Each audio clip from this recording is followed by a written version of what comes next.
All right, good afternoon everyone. Thank you for your patience. Finally naka-connect din yung yung tablet ko. Today we'll continue our discussion of limits and continuity. In particular, we'll start talking about the extension of the concept of continuity, or how we will try to generalize the concept of continuity that we learned from Math 36. We have mentioned last time na okay, ganun pa rin naman yung konsepto ng limits at continuity when we go to Math 155, pero may mga technical concepts na hindi natin kayang properly discuss sa Math 36, kaya minsan pinapalampas natin yung mga loopholes dun sa definition ng limits and continuity. Or in some cases, we are contriving the definitions of limit and continuity to specific cases, so that this will cater to the capability or to the maturity of students in elementary calculus. For instance, nakita natin last time ang definition natin ng continuity sa math ng limit sa Math 36. Una, dapat defined yung function sa lahat ng numbers sa isang open interval except possibly the number x of 0 where we would evaluate the limit at. Pero if you go to a more general concept of limit, kaya nating i-define yung limit ng isang function sa kahit na anong set as long as we are taking the limit as x approaches a limit point of the domain. So the domain doesn't necessarily need to be a an interval. It could be any kind of set as long as it will have the number x of 0 as a limit point. So I think last time natapos na natin yon with the added bonus of talking about left-hand and right-hand limits, which is not present in the original version of Unit 3 modules as of 2 weeks ago. So medyo in-update na yan. And then I also updated the copy of the uh, of the lecture notes to reflect some of the corrections that I have seen over the weekend, and nilagyan ko na ng borders in theorems and definitions for easier reference, as well as updated some of the in-text references para ma-update siya automatically. So you can visit and download the new version via our Canvas page. Pero may isa pala akong nakaligtaan na correction. Sabihin ko na lang mamaya kung nasan yon. And then update ko na lang siya after we finish the lecture notes. But before going to the main agenda for today, parang nawala sa isip ko na magpa-homework about limits. So, though alam ko ayaw nyo itong pag-usapan, pero I'll have homework number 6 uploaded at the latest tomorrow at 8 a.m. Pero try ko siyang i-formulate tonight or late tonight. So pag natapos ko siya, i-upload ko na siya kagad sa Canvas. It would be the 6th homework and it will be about limits. So it's about chapter 3.1 and 3.2. Okay, and then also, I look at the course calendar, tapos dapat pala mag-problem set na rin tayo. The next problem set, the third out of the 4 problem sets, will be scheduled, let me see, double check ko lang yung course guide. Dito na lang. Okay, so I am scheduling the third problem set next week. So it will be given probably on Thursday next week. So that's going to be November 25. And then the deadline would be Monday, November 29th. So again, problem set number 3, ang coverage niya ay limits and continuity. So, okay. So mula sa limit of a function hanggang sa continuity na madidiscuss natin ngayong linggo or kung may spillover man early next week. So that's going to be the coverage of problem set 3. It will be given live on Canvas on the 25th, 8 a.m. And the deadline would be right before midnight on Monday, November 29th. So kindly adjust your schedules accordingly. And for those who just came in, I also am scheduling homework number 6. It will be given later tonight or early tomorrow, and it will be due on the 22nd. That's going to be on Monday. Okay. Ang coverage ng homework ay about function, limit of a function. Ang coverage ng problem set ay mula sa limit of a function hanggang continuity. Okay.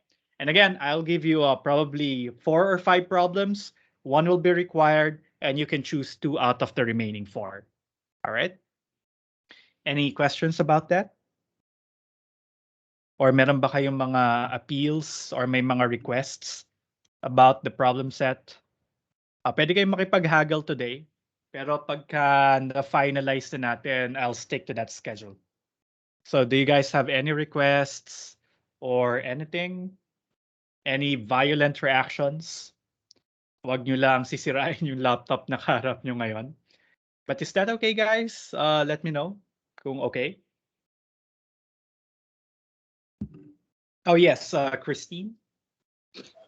Sir, okay lang po ba ibigay niyo po yung problem set on 24th po? Kung okay lang din naman po sa kanila para po mas madami pa po kaming time magsagot. Okay. So, thank you, Christine. That's a nice suggestion. It's fine with me. Medyo kailangan ko nga lang siyang isulat ng mas maaga. But that's fine. Are you guys amenable with that? Again, that would be November 24. Sulat ko lang, baka makalimutan ko. So, I'll give it November 24. Tapos, ang deadline pa rin naman is November 29, right before midnight. And ganun uli, tingi-tingi uli yung suggestion, yung submission. So, para hindi kayo matambakan or para kalimutan nyo na yung isang problem na nasagutan nyo na upload nyo na siya kagad, saka para makapag-check din ako ng mas maaga. Okay? So, any other requests? Pasalamat kayo kay Christine. Dagdagan kayo ng one more day. Okay? No more requests? So, Yo po, sir. all right, you're welcome, Christine. So that's it. So that's going to be the schedule for the problem set and also the sixth homework. Okay, excuse me, guys.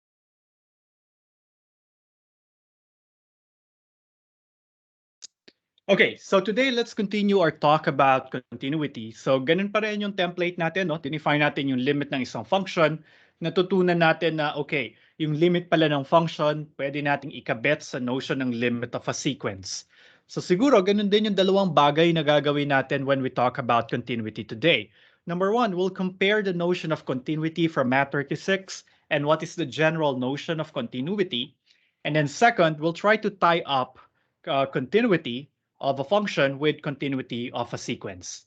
And then if time permits, we will look at some consequences of continuity, specifically continuity on compact sets, and one major result, which is the extreme value theorem. Okay? But in a nutshell, we say that the function is continuous, or in layman's terms, we say that the limit is continuous if and only if we can draw its graph without lifting our pen. So kung meron kang, so yun yung natutunan natin sa Math 36. So kung ang domain natin ay isang open interval, okay? So pag kaya ko siyang i-drawing na hindi umaangat yung panulat ko, ibig sabihin continuous yung function. And probably that's why the early mathematicians coined the term continuity for this function. Kasi walang putol yung function. All right? Then we'll try to generalize this into the notion of continuity of functions defined over sets other than open intervals. So yun yung problema. Nag-work yung notion na yon kapag ka yung set ay defined sa isang open interval. Pero paano kapag kasi yung set natin ay defined on a union of intervals or over a discrete set? So paano natin dinidefine yung continuity on that particular on those particular sets? So just be careful. Now we will be defining continuity in this much larger setting. So that means it is not necessary for a function or for the graph of a function to be drawn without lifting our pen to conclude that the set is continuous. Makakita tayo ngayon ng ibang mga examples na dahil yung domain nila ay hindi open intervals, posible na yung continuity nila ay hindi nangangailangan na yung graph niya ma-draw ko without lifting my pen. Okay? Or, ganun nga ba yung nangyayari? So we will see. Okay? Now let's start with looking at or reviewing what continuity is from Math 36. Posibleng sa Math 36, nakita niyo yung definition ng continuity using three conditions, right? Posibleng una, dapat si f ay defined at an open interval containing x sub 0 except x sub 0 itself. Second, the limit exists. And then second, f of x exists. And third, the limit must be equal to the function value. So essentially, you put that together in a single statement, we'll have definition 3.4. It says here that if f is a function defined in an open interval, then f is continuous at a number x of 0. Probably the right preposition here is at. It is continuous at x of 0 if and only if the limit of f of x as x approaches x of 0 is equal to f of x of 0. So sa definition na to, subsumed na yung assumption na nag-exist si f of x.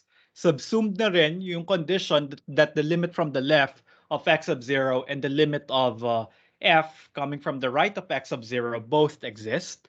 And ang tinira na lang natin ay yung equality ng dalawa. All right? So that's continuity at a number from Math 36. Now, in this module, or in Math 155, we consider a far more general notion of continuity of functions in R. Basically, we say that now we will consider a function f defined on some subsets E of R. So, ibig sabihin, kukuha ka ng isang subset. Kahit anong itsura ng subset, tawagin mo siyang E. Don't define yung function f. Then this function f is continuous at a point x of 0 in E. So inyong requirements, si x of 0 dapat nandun sa set E, pero si set E hindi nangangailangan na maging isang open interval. Okay? And this happens if and only if for all epsilon greater than 0. So still here we have a challenge epsilon. We should give a response delta. Okay? We should have a small enough delta greater than 0 that might possibly depend on epsilon, all right? And x of 0 for that matter, such that for all x in E, and whenever x minus x of 0 is less than delta, then it necessarily follows that f of x minus f of x of 0 is less than epsilon. Now, compare natin to sa Math 36. Siguro na overemphasize ko na siya. Paulit-ulit na ako ng isang pinagkaiba ng definition 3.5 sa definition 3.6 ay yung domain. Okay? So, ang domain sa Math 36 dapat open interval. Or at least merong open interval na subset ng domain ni R. Domain ni F. Pero dito sa Math 155, kahit ano yung domain ng function f. Hindi necessarily defined si function f sa isang open interval containing the number x of 0. Okay? And then second, pag kinumpare ko naman tong definition 3.5 sa definition ng limit, bakit nawala na yung konsepto ng limit sa definition 3.5? Actually, andito pa rin siya. In-apply ko lang yung definition ng limit of f of x as x approaches x of 0. Remember, if we can find for every epsilon greater than 0, a delta greater than 0, such that whenever this inequality holds, then this guy is true, then we say that the limit of f of x is equal to the subtrahend here.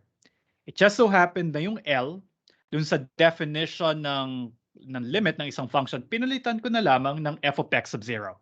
Kasi yun naman yung turo sa atin sa Math 36. Continuous siya kapag yung limit ay equal sa function value. So I can replace L in the definition of the limit by f of x of 0. And isa rin itong dahilan kung bakit nawala na yung possibility that the absolute value of x minus x of 0 is strictly greater than 0. Kung i-compare nyo to sa limit definition, meron pang 0 less than dun sa definition ng limit. Pero ngayon, tinanggal na natin siya. Alright? Okay. So, definitely, this is still the same notion of continuity ng Math 36. Mas general nga lamang siya. Okay?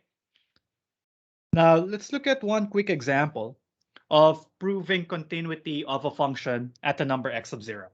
So, but this is a Math 36 notion, so dadaanan lang natin itong example na to.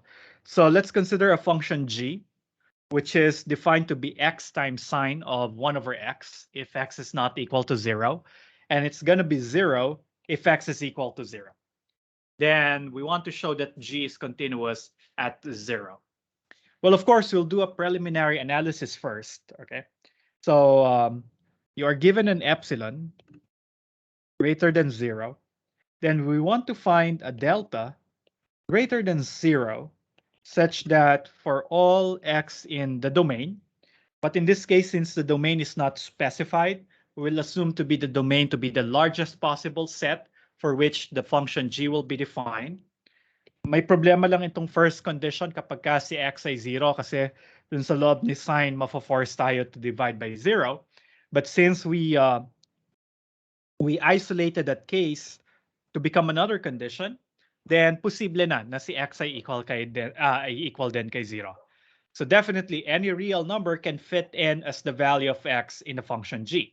So we will assume that the domain, since it is not specified, is the largest possible. So let's consider the domain is the set of all real numbers. So we want to show that there exists a delta such that for any real number x satisfying this inequality, okay, x minus 0, yun yung x sub 0 natin, less than delta, then we want this to be true. We want the absolute value of g of x minus g of 0 to be less than epsilon. Okay? Kaya lang may dalawang conditions tayo rito. Una, kapag ka si x ay equal kay 0. Pangalawa, kapag ka si x ay hindi equal kay 0. Kasi kailangan kong isulat out etong inequality na to. Alright? So probably let's first check the case when x is 0.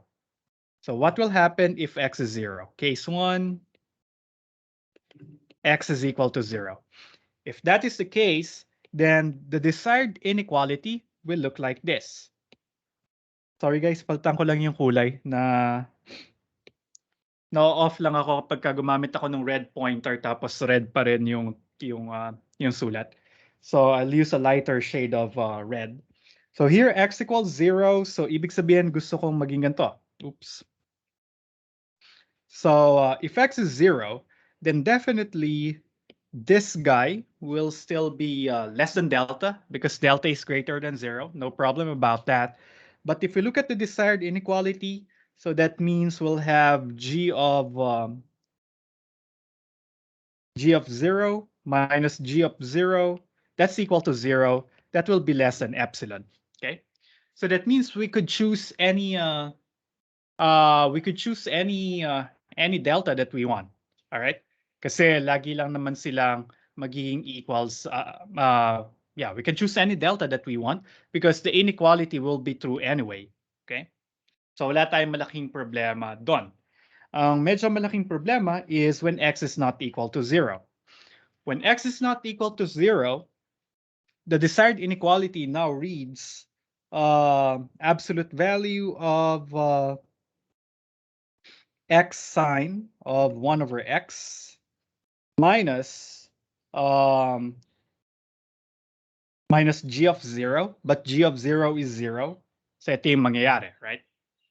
So ito yung medyo mas problematic na case.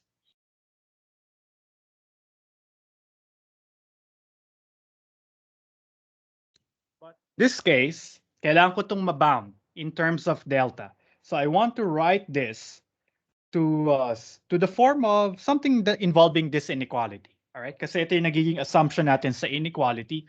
So kailangan kong mahugot na meron akong absolute value of x less than delta out of the desired inequality. All right? But this guy is simply x sine of 1 over x. Okay? Absolute value. And then what can we say about these two guys? Or if that is not yet apparent, I can separate the two factors inside their own absolute values times sine of 1 over x. And then what can we say about these two factors? Absolute value of x, we can leave it there because we already know that by assumption, absolute value of x is less than delta. So we need to find a bound for the absolute value of sine of 1 over x. But that is not too difficult because we know that the absolute value of the sine of any angle or any real number would be less than 1. So this guy will be less than 1 or less than or equal to 1. So we can say that this is less than or equal to absolute value of x. And we want this guy to be forced to be less than epsilon, right? Pero alam ko, etong guy na to ay less than delta. And to ensure that this guy will be less than epsilon, we will force the issue that delta be less than epsilon. Okay, so that means for the second case, when x is not equal to 0, then we should choose delta, or we can choose delta to be any number less than epsilon. Okay? So yun yung result ng preliminary analysis. And with that, we can write the actual proof. So here, let's read the actual proof. It says here that, okay, ito na naman yung challenge. Binigyan tayo ng arbitrary epsilon. And then from our preliminary analysis, we have seen that the appropriate response should be any number, delta, which is less than or equal to epsilon. So in this case, I will just be settling for delta to be equal to epsilon. But in reality, you could choose delta to be any number smaller than epsilon. Okay? Now we know that, or part of the assumption for continuity is to assume that the absolute value of x minus x of 0, in this case, x of 0 is equal to 0, is less than delta. So we have this guy as we anticipated. Okay? Nakita na natin sa prelim analysis. And then we want to show that the absolute value of g of x minus g of 0 will be less than epsilon. Okay? But to do so, we just need to work backwards from our preliminary analysis. We know that this guy will be just the absolute value of g of x, because g of 0 is exactly 0. G of x, when x is not equal to 0, actually here. Yeah, I think here it should have been broken down into two cases, because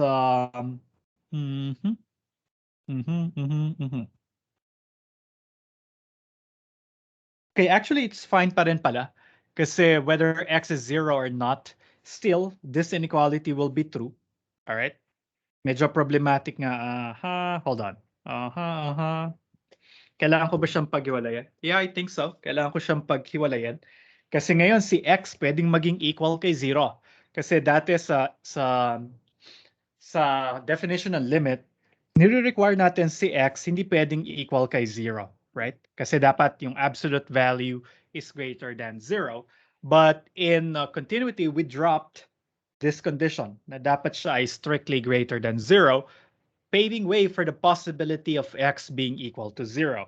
So I guess here we should have two cases, though the first case is very obvious, okay? So here we see that if x is equal to 0, then obviously g of x minus g of 0 will just be 0, and that's going to be less than epsilon. Tapos yung boxing, all right? Kasi napaka-basic nung condition, all right? But if x is not equal to 0, then we can proceed to the following arguments. Tingnan mo yung g of x minus g of 0. Magiging g of x lamang siya. And then yung g of x na yun, by definition, since x is not equal to 0, it will become this guy, which we have seen to be less than absolute value of x from our prelim analysis. And since we have the assumption that the absolute value of x is less than delta, then this guy is less than delta.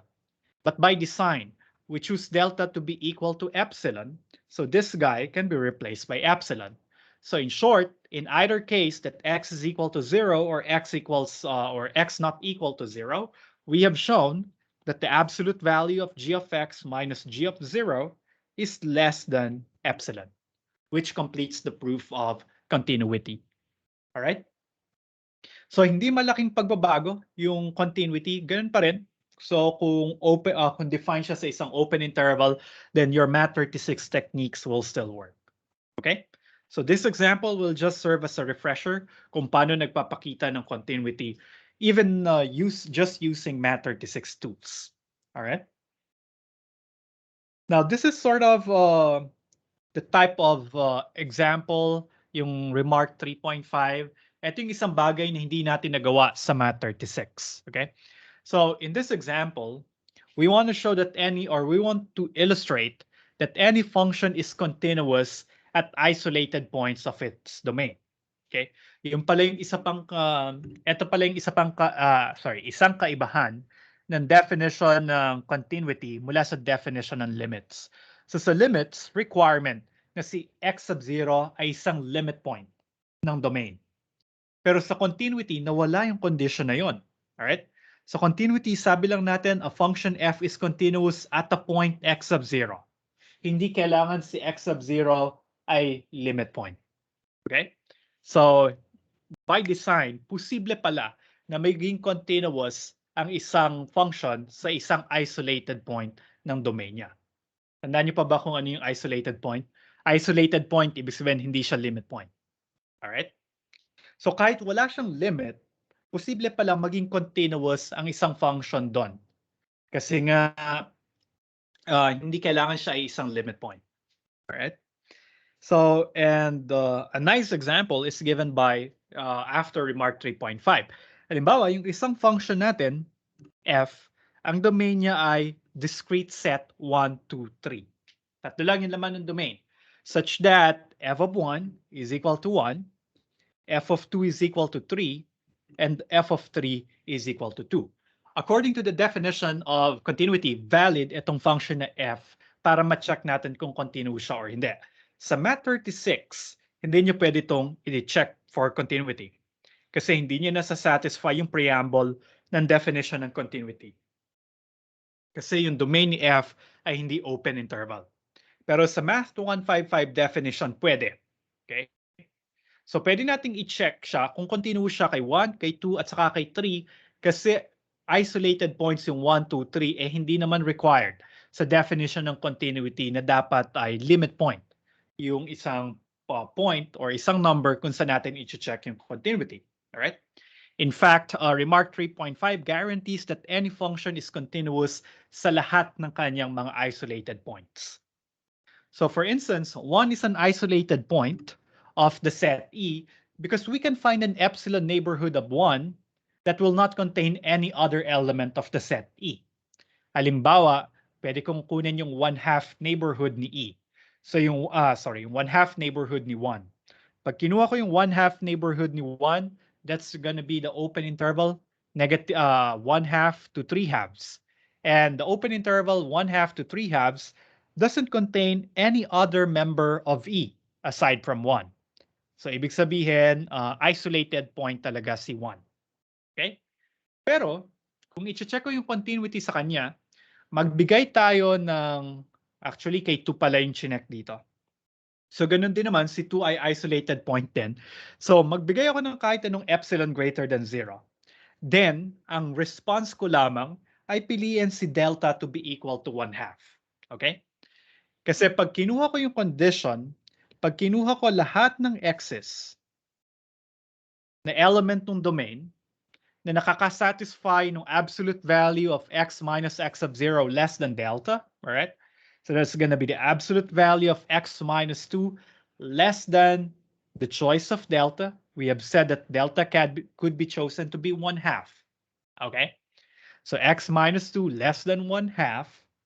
Dapat totoo yung inequality na f of x minus f of x of 0 is less than epsilon. Pero ano ba yung mga element ni E na within 1/2 unit away from 2? Sino-sino ba sila? So, nandito si 1, nandito si 2, nandito si 3. Kukunin ko yung solution nung inequality na to. Ito lamang ay hanggang kay, mula kay 3/2 hanggang kay 5/2. So sila yung mga pinagkukunan ko ng mga x's na i-check ko kung ang absolute value ng f of x minus f of 2 ay less than epsilon.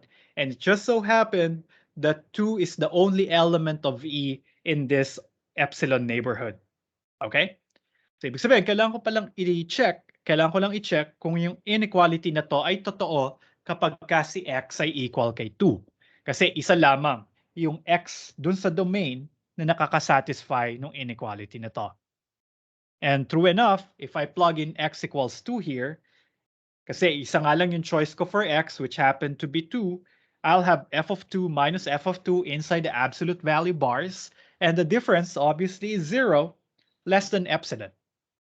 And so we conclude that by definition, we must accept that f is continuous at the number 2. Okay? So that ends the proof of the simple case na si 2 ay continuous as na si f ay continuous kay 2. So you can think of a way how to extend this proof, all right? kapag ka generic na isolated points yung i-consider. Malay nyo sa problem set, ipaprove ko yung remark 3.5. So kailangan nyo lang i-retrofit yung nasa illustration na to to become a proof for general cases, or pwede ko rin namang ipa-essay paano nyo i-kwento or paano nyo i-prove na yung function na to ay continuous. Yung function ay continuous sa mga isolated points. Okay? All right, is that clear before we move forward?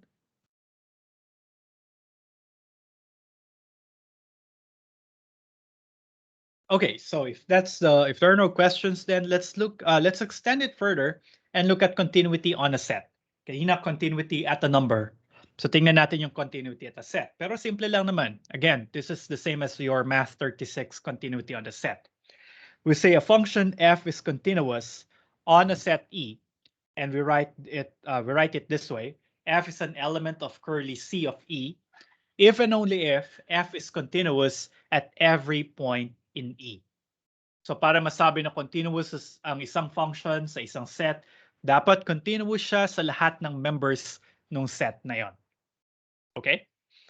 And then a classic example is this, the square root of x. So pakita natin na siya ay continuous sa kanyang domain. So here it is specified that the domain that we will consider for the square root function is the closed interval or the interval 0 to positive infinity, 0 included. Okay. So prelim analysis, meron dalawang cases.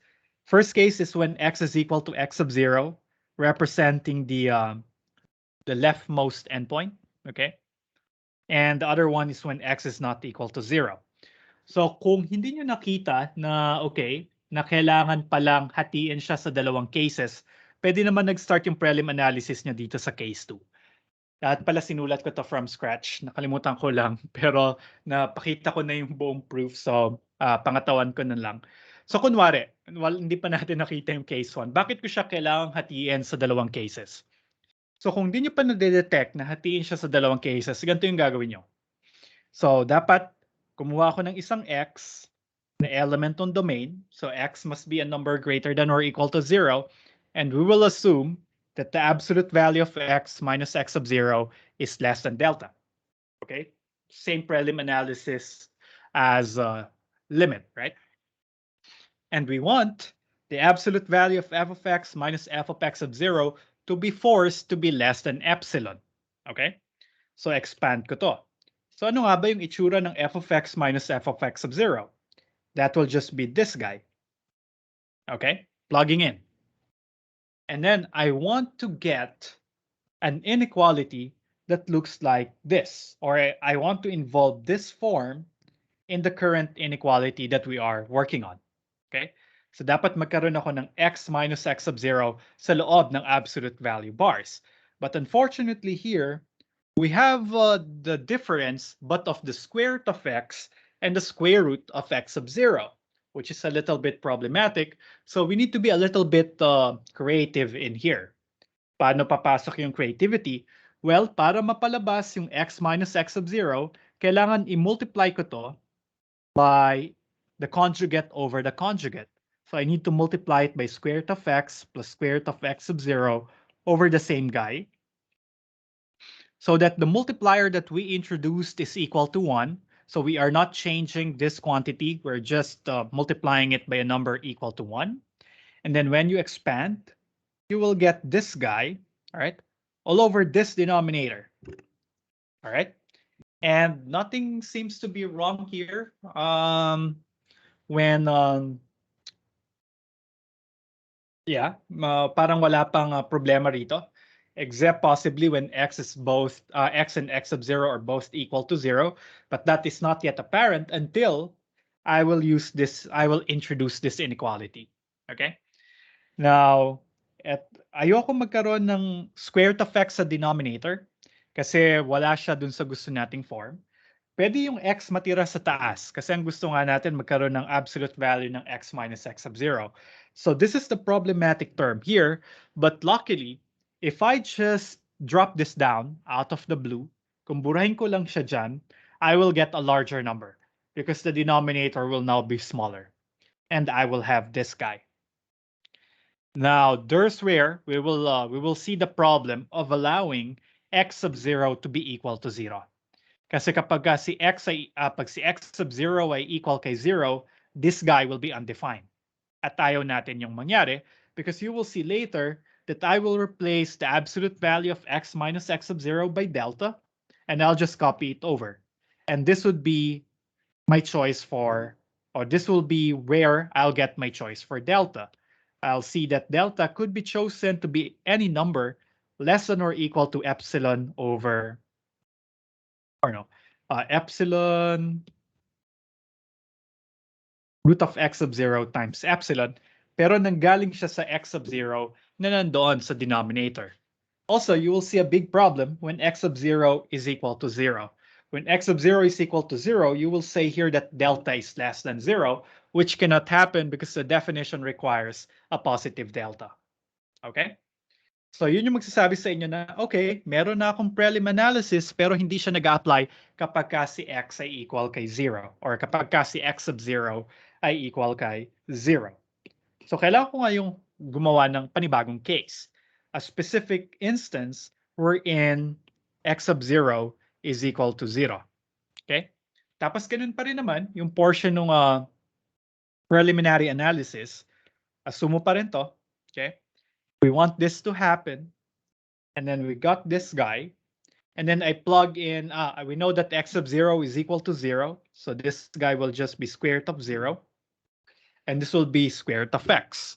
And square root of x will be less than square root of delta. Why? Because from here, we can say that the absolute value of x is less than delta. Kasi nga si x sub 0 ay equal lamang kay 0. And then I'll take the square root of both sides. Okay? So, so dapat magkaroon ako nito. Tapos less than siya sa square root ni delta. And now we can force the issue that the square root of delta be chosen so that it would be less than epsilon. So here we can choose delta to be less than or equal to epsilon squared. Okay? So these are the two choices. Para mapakita na siya ay continuous kay 0, kailangan piliin nating delta ay equal kay epsilon squared. Kapag siya naman ay greater than or equal to 0, we need to choose our delta to be something less than or equal to the square root of x sub 0 times epsilon. And then you'll just need to work it backwards in order to get the formal proof. Okay, but eventually you'll be able to show that f is continuous on its domain.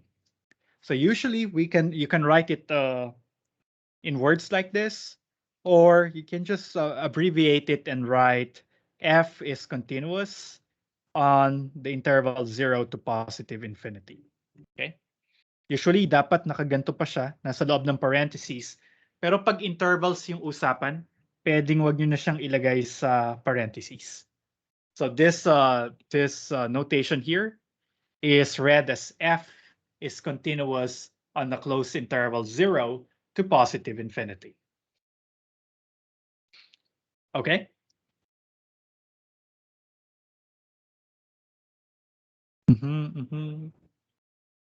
Okay.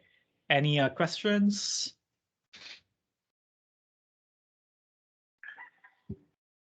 Okay. So if there are none, then we have we have one example here ng pagpapakita ng continuous, but again, the technique used here depends on only Math36 tools. So kaya hopefully okay pa siya, naalala nyo yung ginawa nyo ng Math36.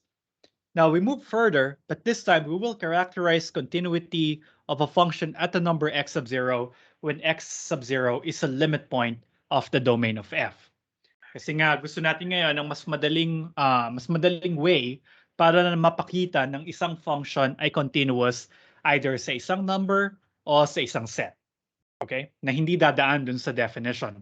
Pero alam na natin na yung kahit anong function ay continuous sa kahit anong isolated point sa kanyang domain. So, ang kailangan na lang natin ngayong magbigyan ay ang characterization or ibigay ay ang characterization ng continuous functions sa mga limit points ng domain niya. But that should ring a bell kasi nga Okay, kung ganun pala, kailangan ko lang maghanap ng characterization para sa mga limit points. Baka pwede kong ikabit yung characterization na yon sa characterization ng limit ng isang function sa isang number x sub 0. Anyway, sa characterization na yon required na si x sub 0 ay isang limit point ng domain. Tapos ngayon, ang kailangan na lang nating i-characterize ay continuity ng isang function sa kanyang mga limit points kasi automatic na continuous siya sa mga isolated points. And true enough, we can use this theorem, Theorem 3.3, pero naka-ankla uli siya sa continuity ng sequence. Okay? So, for the first two conditions ay sila lamang yung usual definition ng limit sa isang actually hindi pala limit, definition ng continuity sa isang limit point kasi dito sa preamble define ko na dapat limit point ng domain yung number x sub 0, okay? Ito yung definition ng continuity. Ito yung galing sa Math 36 na dapat yung limit ay equal sa function value. Tapos natutunan natin from Theorem 3.1 yung pag-check kapag yung sequence naman. Okay? So, ibig sabihin dito na kapag meron akong sequence or kahit anong sequence, alright, sa loob ni E, I think there should be a subset. Tama. X sub n is in E, element siya ni E. Kapag meron akong sequence na kahit anong sequence na nagko-converge kay x sub 0, dapat yung mga function values ay nagko-converge din kay f of x sub 0. Alright? So parang ni-level up lang natin yung characterization ng limit ng isang function. Okay? Sabi dati kapag ang sequence na nagko-converge, kapag ang sequence nagko-converge kay x sub 0, dapat yung sequence ng function values nagko-converge kay L. Pero sa continuity, gusto natin si L ay equal dun sa function value f of x sub 0. Kaya ang characterization natin ngayon, kapag meron kang kahit anong sequence na nagko-converge kay x sub 0, dapat yung sequence of function values, f of x sub n's, dapat nagko-converge sa f of x sub 0. So, pwede natin itong pang-check for continuity. Ang problema lang dito, mahirap. Kasi yung condition number 3, dapat totoo siya sa lahat ng sequences x sub n na nagko-converge kay x sub 0. At siguro dito sana na-realize nyo na, kaya pala kailangan na si x sub 0 ay limit point. Kasi kung siya ay hindi limit point, wala kang mahanap na sequence na nagko-converge kay x sub 0. Kaya kailangan kong ihiwalay kanina yung isolated points sa limit points. Kasi nonsense yung third statement kapag si x sub 0 ay isolated point. Kasi imposible makahanap ng sequence na nagko-converge kay x sub 0 kung si x sub 0 ay isolated point. Okay? But since x sub 0 is a limit point, we can construct a sequence converging to x sub 0. So yung existence nung sequence na yun is guaranteed. And if it so happen that for any such sequence, the sequence of function values also converge to the function value of x sub 0, then we say that f is continuous at x sub 0. And again, mahirap yon kasi dapat ipakita natin sa lahat ng sequences na nagko-converge kay x sub 0, totoo yon. Okay? So, it would be more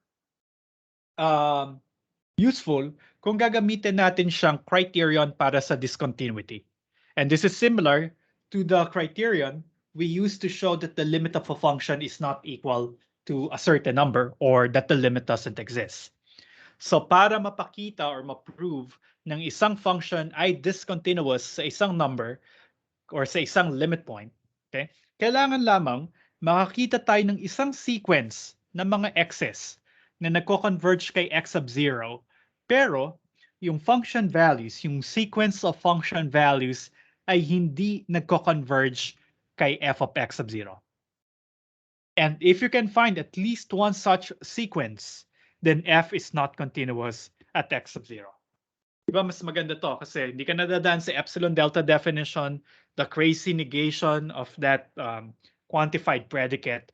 Ngayon, kailangan mo lang mag-construct ng sequence na nagko-converge kay x of 0 pero yung sequence of function values hindi nagko-converge kay f of x of 0.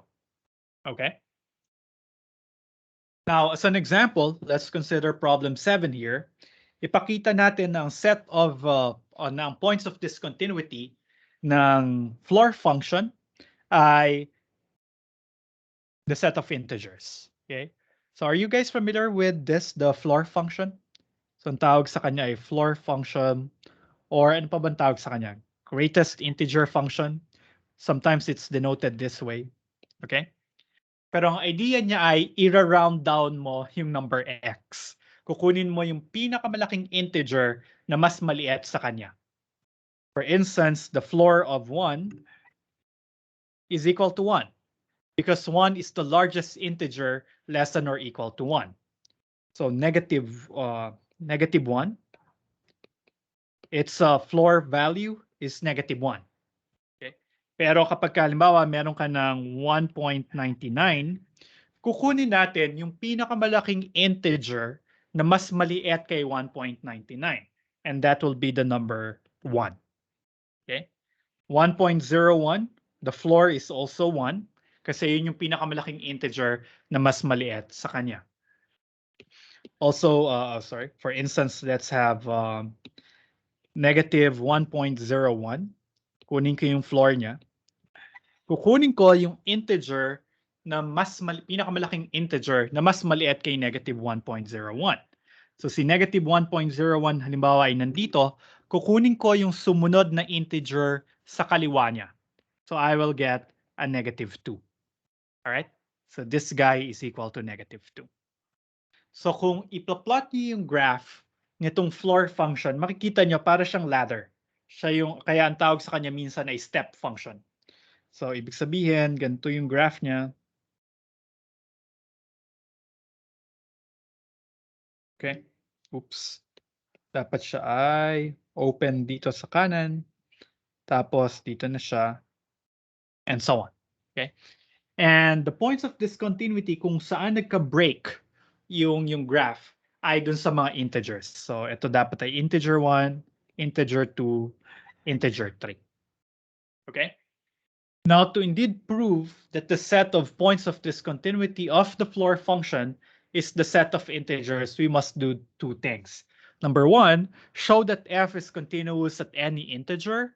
And second, show that f is continuous at every real number that is not an integer. Okay? Now, I will discuss in details yung proof na hindi siya continuous sa mga integers. And then the other proof na siya ay continuous sa lahat ng mga hindi integers. Andito naman siya. So I hope you guys can take some time off to read this. Ganun pa rin naman to epsilon delta. Yun nga lang yung choice ni delta ay chosen medyo this is chosen in a nice way. Minimum siya ng x of 0 minus n and n plus 1 minus x of 0. So kindly read it, and kung medyo hindi nyo matanggap or hindi nyo maisip kung bakit yan yung pinili na choice ni delta, pwede nyo siyang i-plot, i-drawing nyo, okay, kapag meron akong non-integer, ano yung ibig sabihin ng x of 0 minus n at saka nung n plus 1 minus x of 0? Ano yung nangyayari pag ginawa ko yun? Okay? Now, let's focus more on the first statement, showing that f is discontinuous at any integer. So we will use corollary 3.4. Kailangan ko mag-construct ng sequence ng mga real numbers. Okay? Kasi ang domain ni f na to ay set of all real numbers. Okay? So kailangan mag-construct ako ng sequence of real numbers na nagko-converge sa isang integer, sa isang arbitrary integer. And I want to show that even though that sequence will converge to the integer m, the sequence of function values will not converge to f of m. Okay? Pakita natin yon. Now, so ito yung gagawin ko. Magko-consider ako ng isang generic m na integer. Okay? Tapos, i-construct ko yung sequence ng mga x's this way. The nth term in the sequence would be m minus 1 over n. Or, mas maganda siguro, isulat siya ng ganito. Okay? So si m ay fixed, siya yung pinili natin na arbitrary member ng z. Si 1 over n, siya yung dynamic term doon sa sequence. So ibig sabihin, ang first term natin dito ay m minus 1. Second term is m minus 1 half. Third term is m minus 1/3, and so on. But you will see that in the long run, this will indeed converge to m. Bakit? Kasi in the long run, n becomes very, very large. So the subtrahend goes to 0. M is a constant. So limit ng constant ay sarili niya. So we have m minus 0, or limit ng m minus 1 over n ay limit ni m minus limit ni 1 over n. So that's going to be m. So here we have constructed, okay, a sequence converging to m. Tapos tingnan natin kung ano yung function value ni m minus 1 over n. Okay? So tingnan natin yung floor ng f of x sub n.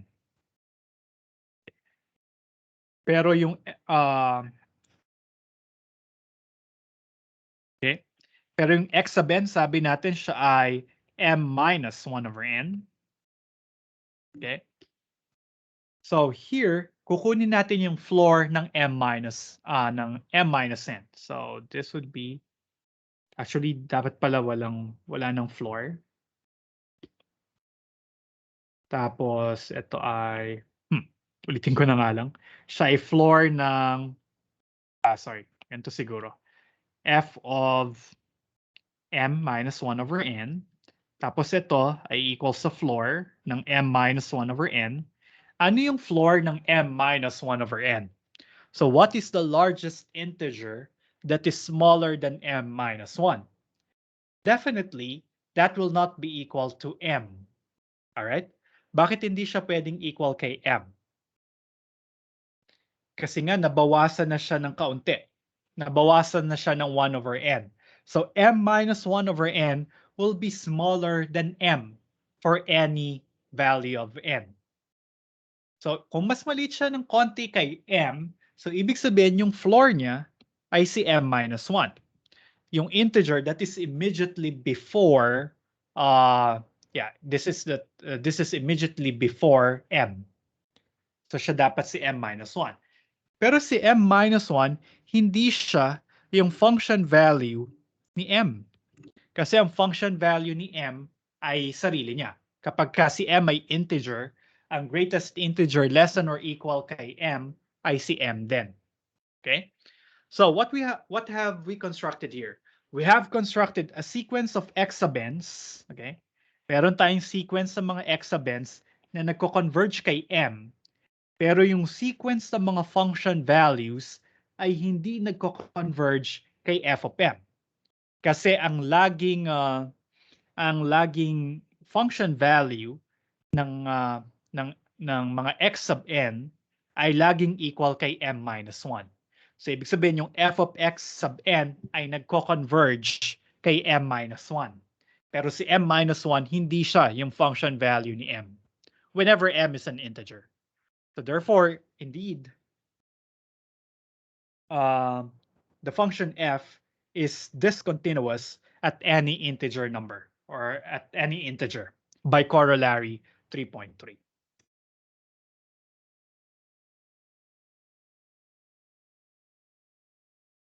Okay? Pero as I've mentioned, you can show that the function f is continuous at any non-integer. And that's what the highlighted thing here shows. Okay?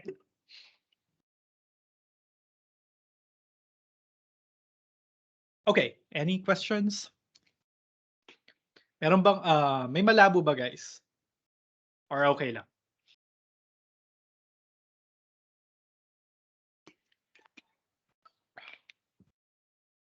Okay, no questions? Okay, then we proceed by stating Theorem 3.4, the proofs of which are to be left as exercises. So, pero kaya naman to ng Math36 tools, kaya lang kailangan nyo lang siyang i-generalize ng konti. Kasi si F at saka si G, hindi necessarily intervals yung domain nila. But these are known theorems from Math 36. Ang scalar multiple ay continuous pa rin, ang sum ay continuous pa rin, ang product ay continuous, at ang quotient, provided that the denominator will not be equal to 0, is also continuous. Okay? So carried over lang sila from Math 36. And you can use a combination of statements from Theorem 3.4 to show that any polynomial is continuous on R. All rational functions are continuous on their domains. And what else? Yeah. I think yun yung at most, yun yung mga kaya nating i-characterize na functions to be continuous using Theorem 3.4.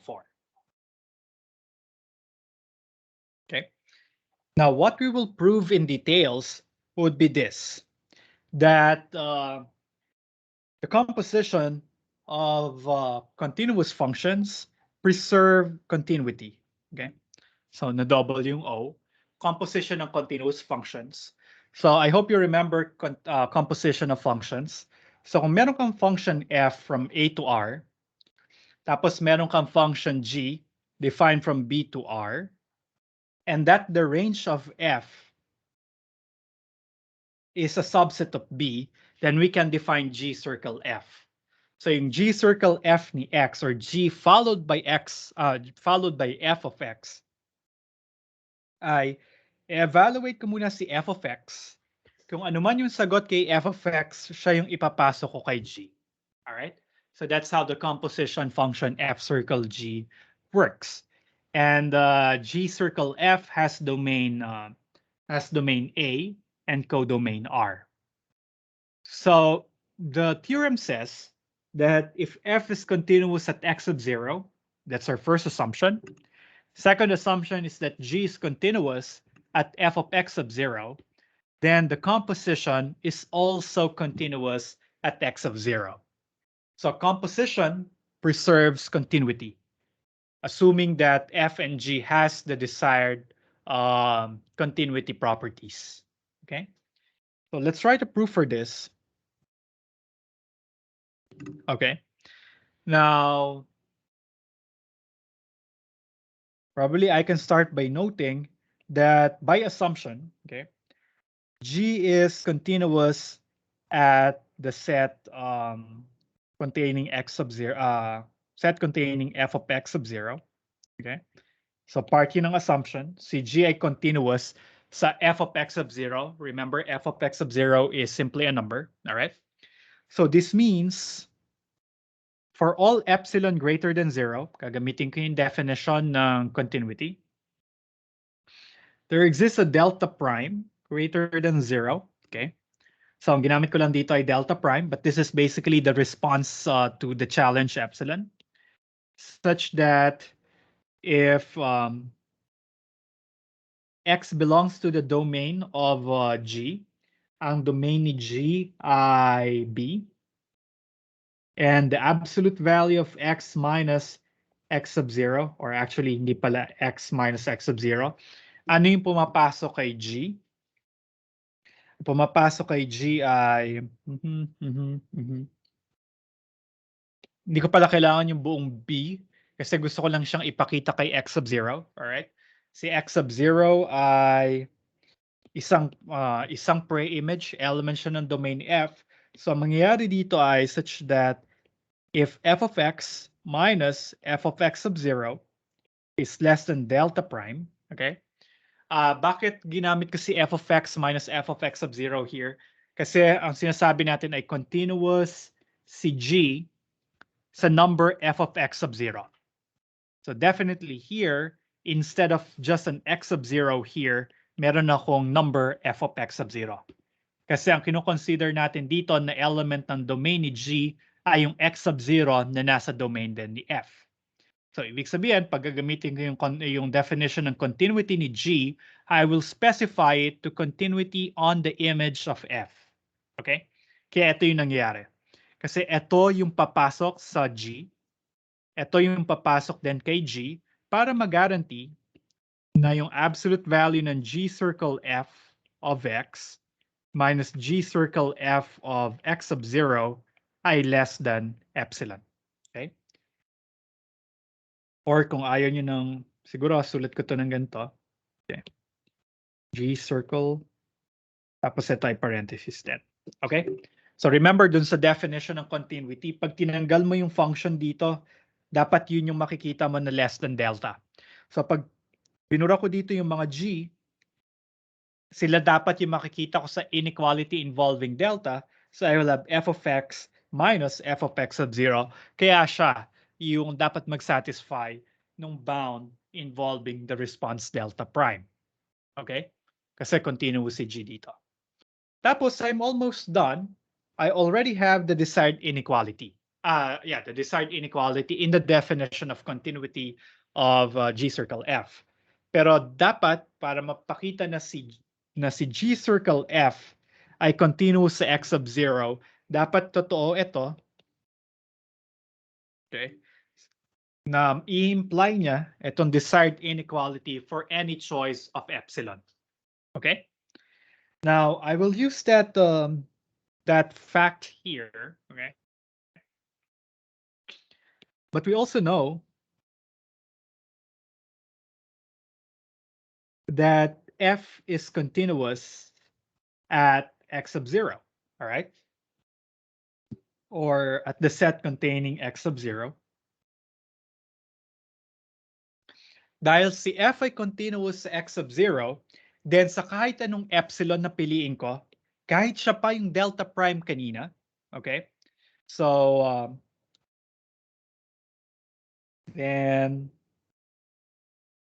sa kahit anong, So sa kahit anong epsilon greater than 0, kahit siya pa yung delta prime kanina, there will exist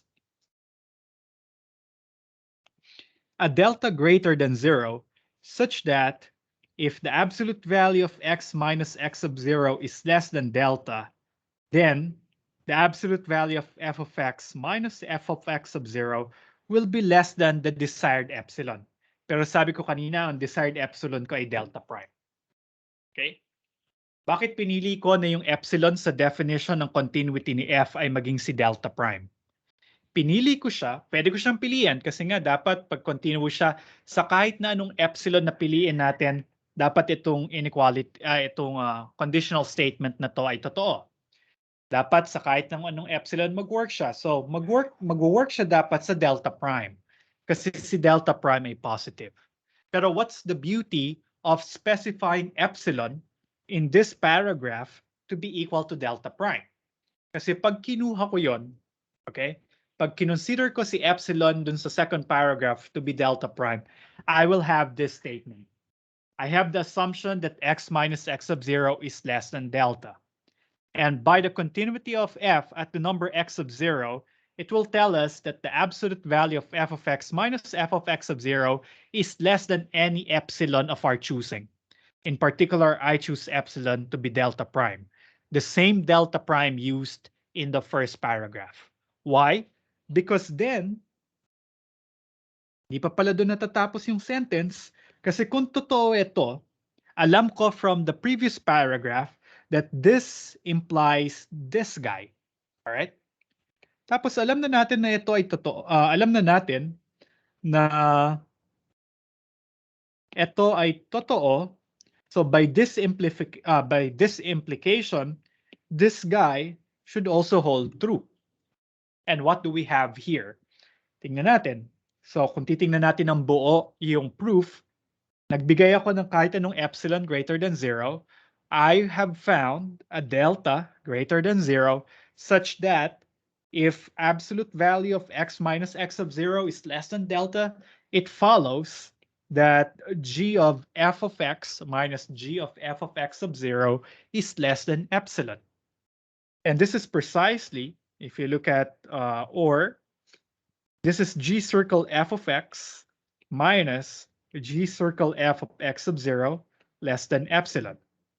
Hence, we can say that g circle f is continuous at the number x of 0. And the proof as desired. Okay? So medyo cunning yung choice natin dito kung paano ko gagamitin yung continuity ng dalawang functions. Again, dinesign ko na naman yung argument para yung kung saan ginamit ko yung power ko to choose any epsilon para dun sa pangalawang limit para sa pangalawang continuity requirement. Okay? Or pangalawang continuity assumption para mapalabas ko yung desired inequality. Okay? So I think this is the second time we have seen this proof technique. Hopefully, medyo maalala nyo siya. It might come handy in your future problem sets or homeworks. So kindly take note of that. Ito yung mga usual tricks na ginagamit natin sa mga proofs. Okay?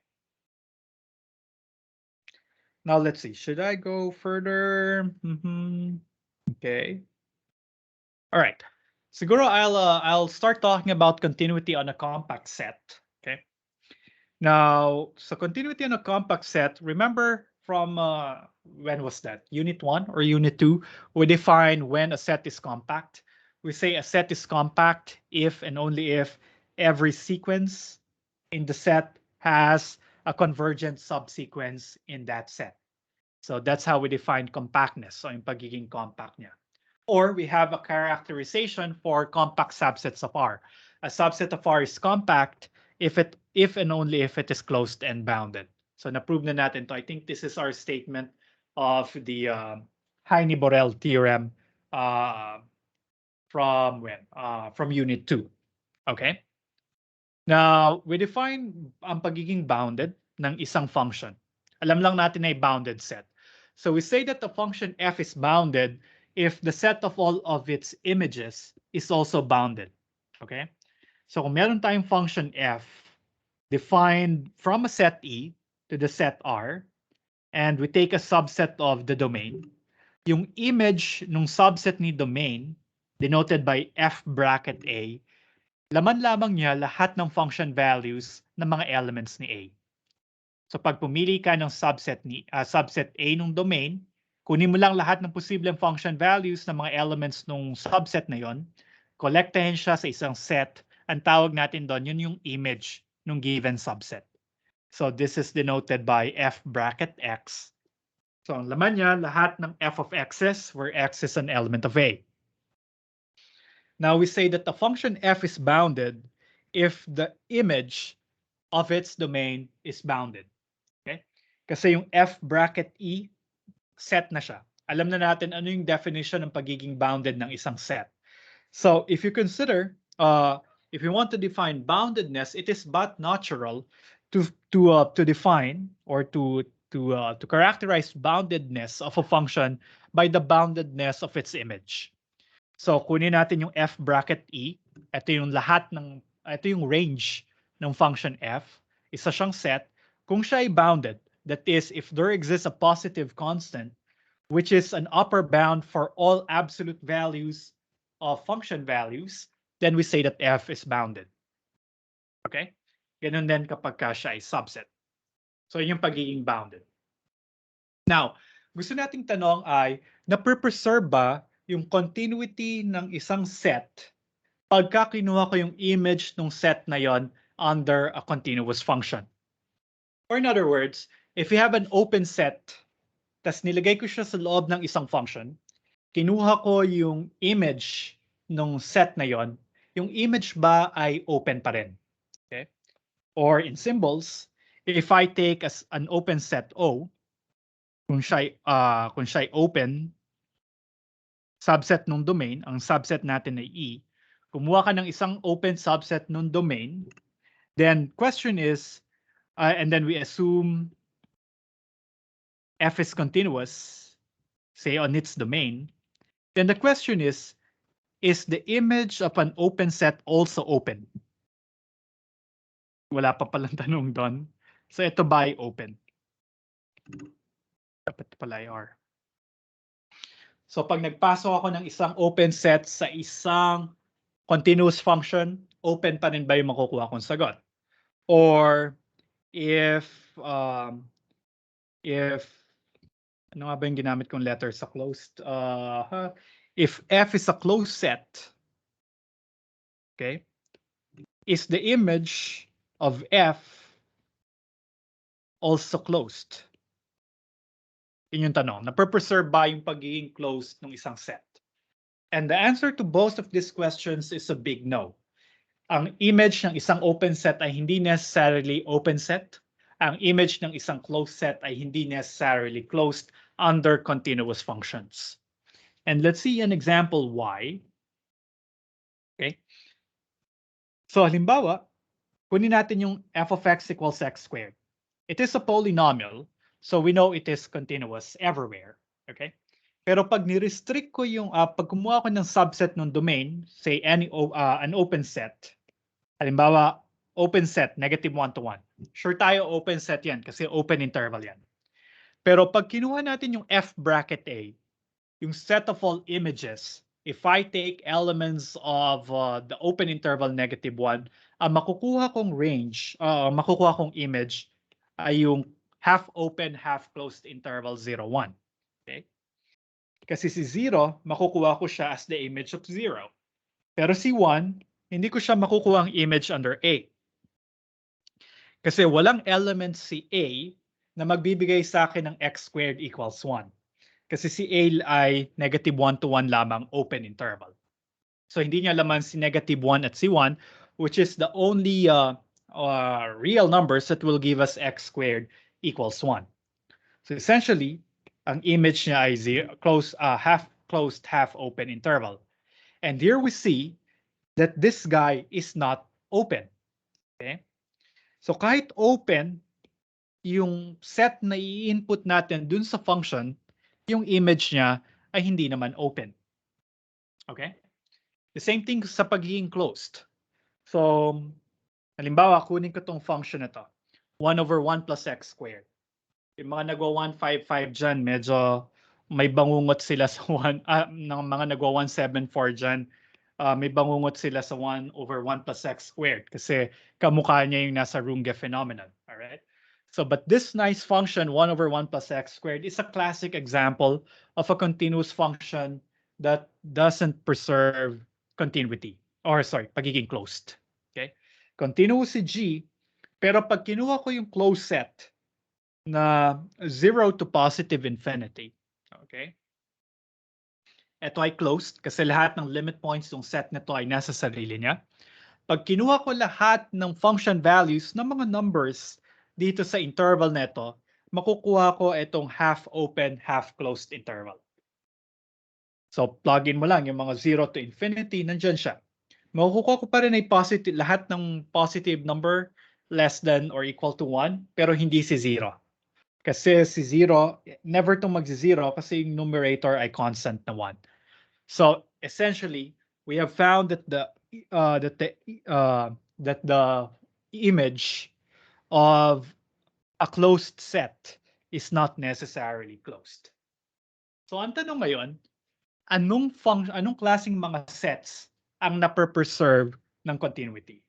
And the answer, as you might have guessed from the title of the section, would be compact sets.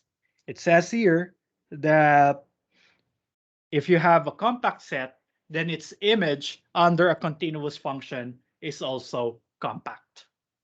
And let's see quickly why. Siguro kaya naman to in 2 or 3 minutes. Bakit na-preserve yung pagiging compact ng image ng isang compact set under a continuous function? Okay? So in the theorem, we are assuming f to be a function defined on E to R that is continuous on E. And we are taking a compact set that is a subset of E. Then we want to show that f bracket k is also compact. Okay? Bakit siya compact? Now, para mapakita na siya ay compact, we want to show na kahit anong kahit anong sequence kay f bracket k ay may convergent subsequence din. Okay? So yun yung gusto nating ipakita para siya ay maging compact. All right? Now, let's try to write the proof. Okay? So mag-consider tayo ng isang sequence kay f bracket k. So we consider a sequence x sub n in k. And since K is compact,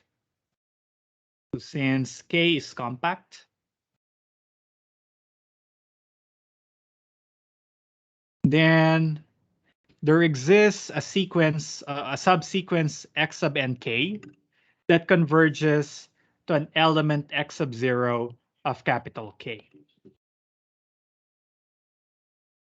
Okay? So ito yung alam natin sa pagiging compact ni set K. Kahit anong sequence kay K, meron siyang isang convergent subsequence kay K. So gusto nating ipakita na si F bracket K ay compact din. So what I'll do is to take a sequence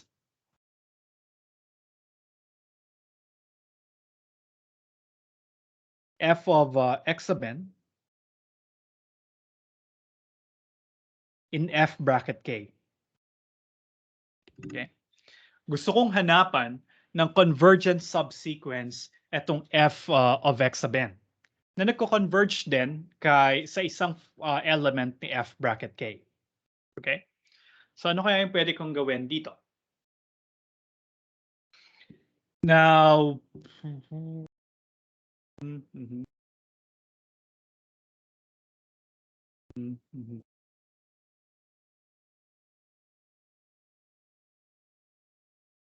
parang napauna yung pagkaka-state ko nung kabila. Paano ko ito ma-state ng mas maganda? So kukuha ko ng isang sequence ni F bracket K. Gusto kong ipakita yung sequence na to, itong sequence na to, ay may convergent subsequence. Paano ko siya hahanapan ng convergent subsequence?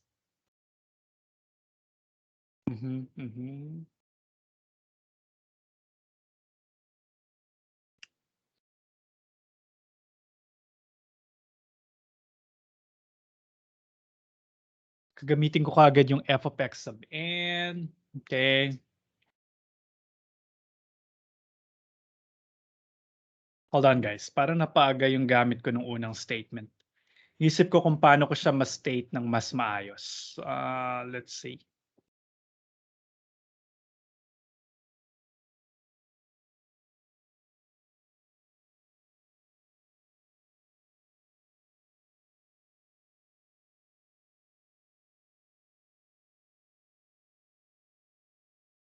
Aha. Aha.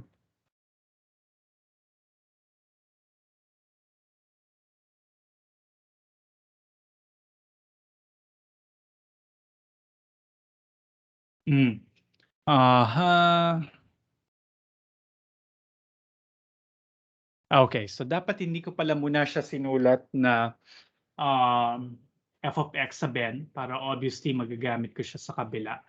Okay, perhaps I'll okay. Pero wag niyong kalimutan yung sinulat ko kanina kasi siya yung condition ng compactness ni K. Definitely gagamitin ko yung compactness ni K. So here probably I'll start by considering a sequence in F bracket K. Dun sa proof na nandun sa lecture note, inassume niya kagad or nag-consider siya ng isang sequence Z sub n muna that is in F bracket K.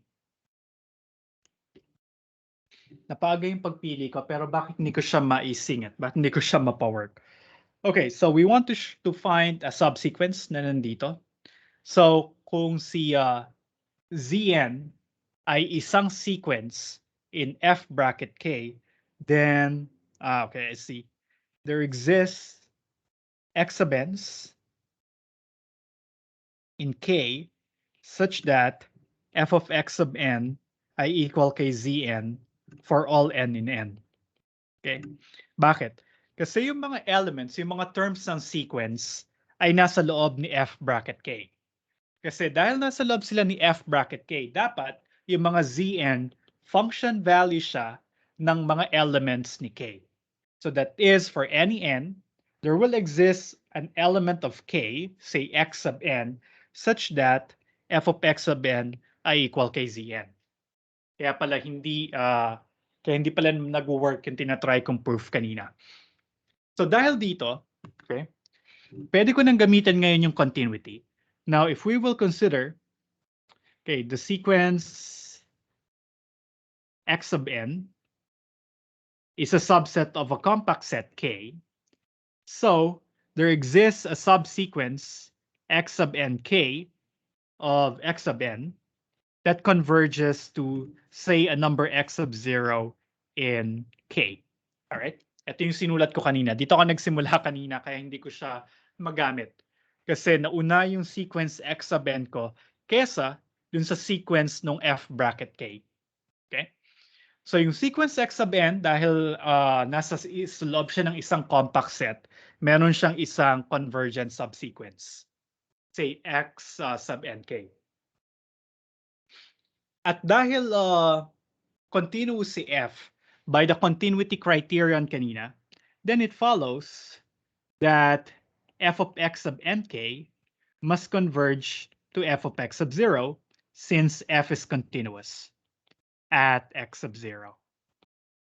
Dahil si f ay continuous sa x sub 0, then yung function values nung mga elements ng subsequence dapat magko-converge kay x sub 0. And now here we have found a subsequence ni Zn, all right, na nagko-converge kay f of x sub 0, which is an element of K. So formally, what we have here is that then the subsequence Znk, where C sub nk ay equal kay f of x sub nk ay nagko-converge kay f of x sub 0. Okay? So nakakita tayo ng subsequence ni Zn, namely C sub nk, na nagko-converge kay f of x sub 0. Pero ano si f of x sub 0? Si f of x sub 0 ay element ng f bracket k. Kasi si x sub 0 ay element ni capital K. So dahil si f, yung subsequence ay nagko-converge sa isang element nung compact set, nagko-converge sa isang element ng f of bracket K, then that means f bracket K must be, by definition, must be compact. So thus, f bracket K is compact. Alright? So medyo nalito ako ng onte dun sa proof kasi nauna kong binigay yung definition ng compactness ni ni K kesa ginamit ko yung gusto kong ipakita or nilay down ko yung foundation dun sa gusto kong ipakita na compact si f bracket K. Alright? Kasi dun ko pala huhugutin yung subsequence na nagko-converge sa isang element ni f bracket K. Alright? So that answers the question kung sino yung nakakapag-preserve ng compact, ano yung na-preserve ni continuity. It turns out that continuity can preserve compactness ng mga sets. And then I think it's a good place to stop here. Medyo overload na siguro. Medyo na-lost na rin ako dun sa huling theorem. But next time, we'll start with the extreme value theorem, which is a nice consequence of continuity. Nakita nyo na rin to sa Math 36. Ginagamit natin sa Math 174. Gagamitin nyo yan sa iba nyo pang mga applied courses or major courses. So let's take a quick look at the extreme value theorem and try to move on and try to finish the unit on Thursday, so that you will have probably some more time to let it brew on your minds in preparation for the third problem set. Okay? So that's all from me today. Do you guys have some questions or concerns?